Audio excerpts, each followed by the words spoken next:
तो आपने देखा किस तरह एडवोकेट उमर हाशमी जागरूक कर रहे हैं एआई को लेकर लोगों को। आज हम आपके सामने आपको अब लेके चलेंगे भारत के उस कोने में जहां की पहाड़ियां जितनी सुंदर हैं, वहां की वीर गाथाएं उतनी ही प्रेरणादायक। हम बात कर रहे हैं पूर्वोत्तर भारत की, मेघालय की खासी, गारो, जैंतिया हिल्स की, जहां के नायकों ने आजादी की लड़ाई में ऐसा योगदान दिया जिसे इतिहास की किताबों में उतनी जगह नहीं मिल पाई जितनी मिलनी चाहिए थी। Content creator P Dhanveer Sharma अपने वीडियो में हमें विस्तार से बताएंगे कि कैसे मेघालय की इन जनजातियों ने स्वतंत्रता संग्राम में महत्वपूर्ण भूमिका निभाई। नॉर्थ ईस्ट के मेघालय से इस फ्रीडम फाइटर ने भारत की आजादी से 100 साल पहले ही भविष्यवाणी कर दी थी। भारत की आजादी की लड़ाई दिल्ली, मुंबई, कोलकाता तक ही सीमित नहीं थी। देश के हर एक कोने पे लोग लड़ रहे थे अपनी जमीन, अपनी पहचान और अपनी आजादी के लिए। North east India, specially Meghalaya में ऐसे फ्रीडम फाइटर्स हुए जिनका नाम किताबों में तो कम मिलते हैं ही, लेकिन उनका संघर्ष काफी जोरदार रहा। हाय, this is P. Dhanveer Sharma and then you are watching Northeast Unexplored, a special series on the unsung heroes of Northeast featuring Meghalaya, खासी हिल्स, जैंतिया हिल्स और गारो हिल्स।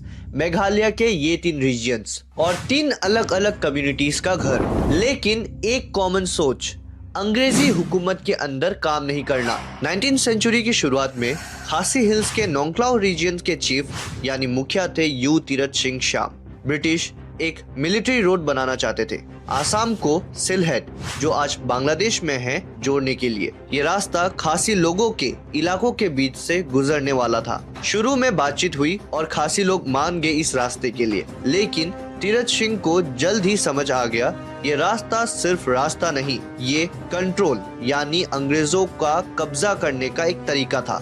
1829 में उन्होंने ब्रिटिशर्स के खिलाफ जंग छेड़ दी, जिसको आज हम फेमस एंग्लो खासी वॉर के नाम से जानते हैं। यू तीरथ सिंह और बाकी खासी वॉरियर्स ट्रेडिशनल वेपन्स के साथ लड़े, तलवार, शील्ड, धनुष, बाण। नोंगक्लाव स्टेशन पर हमला करके उन्होंने 2 ब्रिटिश ऑफिसर्स को मार गिराया। तीरथ सिंह ने पहाड़ों का बड़ा इस्तेमाल किया, guerrilla warfare, hit and run attacks, गुफाओं में छुप के। एक बार गोली लगने के बाद भी वो ब्रिटिश हुकूमत के खिलाफ हमेशा लड़ते रहे। ये मुहावरा तो सुना होगा, आस्तीन का सांप। ये चीज इधर पे आप देख सकते हैं। 1833 में तीरथ सिंह के एक साथी ने उनकी लोकेशन ब्रिटिशर्स को दे दी और जिससे यू तीरथ सिंह की गिरफ्तारी हुई। उन्हें ढाका जेल भेजा गया, जहां 17 जुलाई 1835 को वो चल बसे। आज भी मेघालय में 17 जुलाई को यू तीरथ सिंह श्याम डे के रूप से मनाया जाता है। मेघालय के जैंतिया हिल्स में अभी आजादी की राह शुरू हुई थी। जैंतिया किंगडम यानी जैंतिया हिल्स को कब्जे में लेने के बाद ब्रिटिश ने नए टैक्सेस लगाने शुरू कर दिए।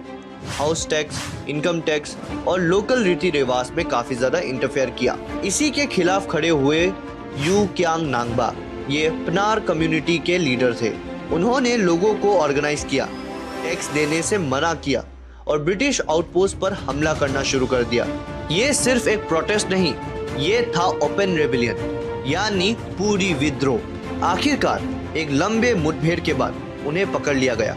30 दिसंबर 1862 को जवाई के लाओमुशियांग एरिया में उन्हें पब्लिकली एग्जीक्यूट यानी फांसी की सजा सबके सामने सुनाई गई। लेकिन फांसी देने से कुछ समय पहले ही उन्होंने अपने लोगों को ये फेमस लाइन कहे, अगर मेरी लाश मरने के बाद मेरी गर्दन ईस्ट यानी पूर्व की दिशा की तरफ झुकी तो आज़ादी 100 साल के अंदर ही आ जाएगी, और अगर मरने के बाद मेरी गर्दन पश्चिम यानी वेस्ट की तरफ मुड़ी तो हम इन अंग्रेजों के अंदर ऐसे ही फंसे रह जाएंगे। लोग इस बात को सिंबॉलिक रूप से 1947 के भारत की आजादी से कनेक्ट करते हैं। आज भी 30 दिसंबर मेघालय में क्यांग नांगबा डे के रूप से मनाया जाता है। 2001 में इंडिया पोस्ट ने उनके नाम पर स्टैंप भी जारी किया था।